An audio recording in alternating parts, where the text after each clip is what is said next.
La présence militaire française en Afrique a perduré au-delà de la colonisation du fait de ces accords. La France est intervenue 60 fois dans 24 pays en 60 ans. Pour le plus grand bien des potentats africains et pour la préservation des ressources naturelles jugées indispensables à l'économie française. C'est ça, la France-Afrique.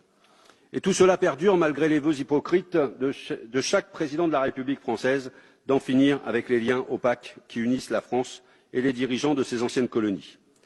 Et si d'aventure un pouvoir africain montre ne serait-ce que quelques velléités d'indépendance, comme cela a été le cas en Côte d'Ivoire à l'issue des élections de l'an 2000, l'assurance vie de la présence militaire française se transforme en facteur de déstabilisation et d'affaiblissement pour ce pouvoir.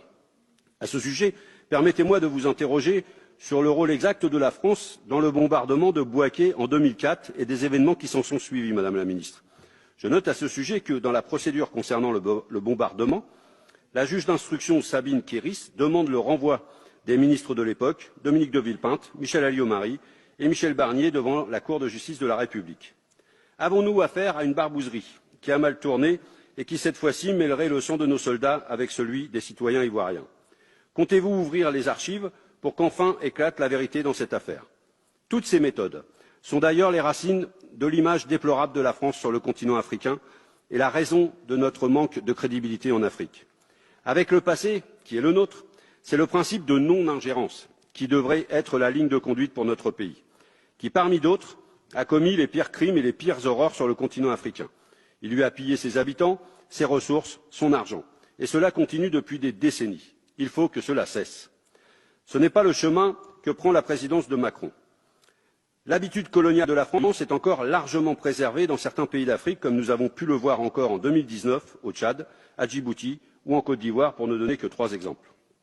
On a pu remarquer en effet de très fortes rémanences de ces principes france-africains au Tchad, où l'armée française a bombardé en février dernier une colonne de véhicules appartenant à des opposants au dictateur tchadien Idriss Déby. Ce chef d'État zélé est protégé contre toute logique par la France, qui le remercie en lui permettant de rester à son poste sans être dénoncé alors qu'il y était depuis 1990. Un pays comme le nôtre peut-il se permettre de protéger un homme qui dirige un État comme s'il était sa propriété et qui n'hésite pas à supprimer ses opposants, à pratiquer la torture, à pratiquer les enlèvements? Nous sommes toujours dans l'attente de précisions sur ce dossier. Peut-être est-ce inavouable. Nous continuerons à demander des comptes. Mais le Tchad n'est pas le seul pays à être encore sous protection française. Comme le dit son chef d'État Ismaël Omar Guelleh, malgré les changements dans la région, rien ne bouge à Djibouti. Lorsqu'il s'agit de faire des petits gestes pour Djibouti, l'État français ne se prive pas.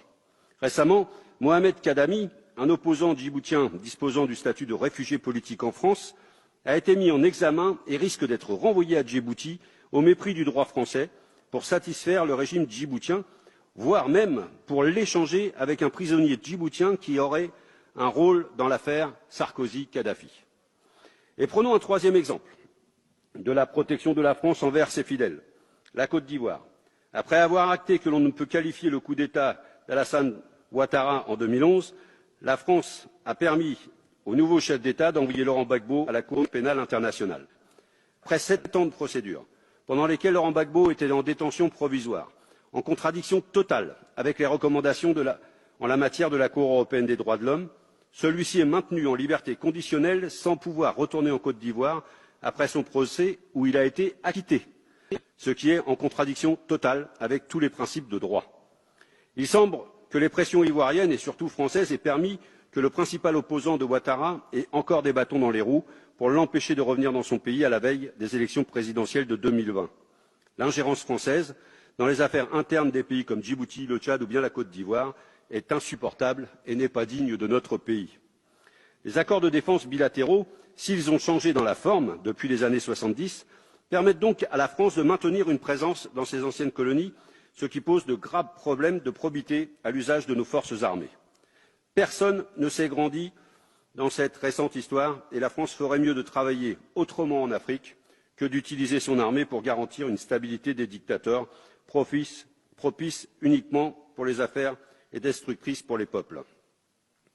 Et ce qui se voit lorsqu'il s'agit de la France-Afrique, c'est que la France pratique un système de 2 poids, 2 mesures, qui n'est pas tenable sur le long terme. Par exemple, En ce qui concerne le massacre de Douéké, en Côte d'Ivoire, dont des commémorations ont eu lieu hier, de plusieurs milliers de personnes par les partisans de l'actuel président Alassane Ouattara, l'armée française n'est pas intervenue.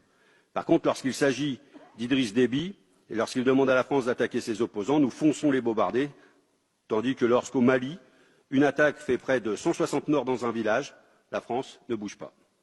Pourtant, nous avons signé un accord de coopération en matière de défense entre la France et le Mali, qui a été ratifié en 2015. Que ferait la France? Pourquoi a-t-elle été si rapide à attaquer les opposants tchadiens? Pourquoi elle ne réagit pas lorsqu'il s'agit de massacres de Maliens ou d'Ivoiriens? Pourquoi la France s'entête dans une stratégie au Mali qui est en échec?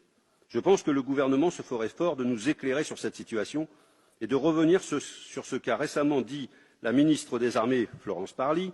Je la cite. Serons-nous amenés à intervenir chaque fois qu'on nous le demande? Non, répond-elle. La décision relève in fine de l'appréciation du président de la République. En l'espèce, il n'était pas souhaitable qu'un pays fortement contributeur à la lutte contre le terrorisme et présent sur d'autres fronts soit déstabilisé avec une conséquence ultime, une augmentation de nos engagements en OPEX. C'est dit.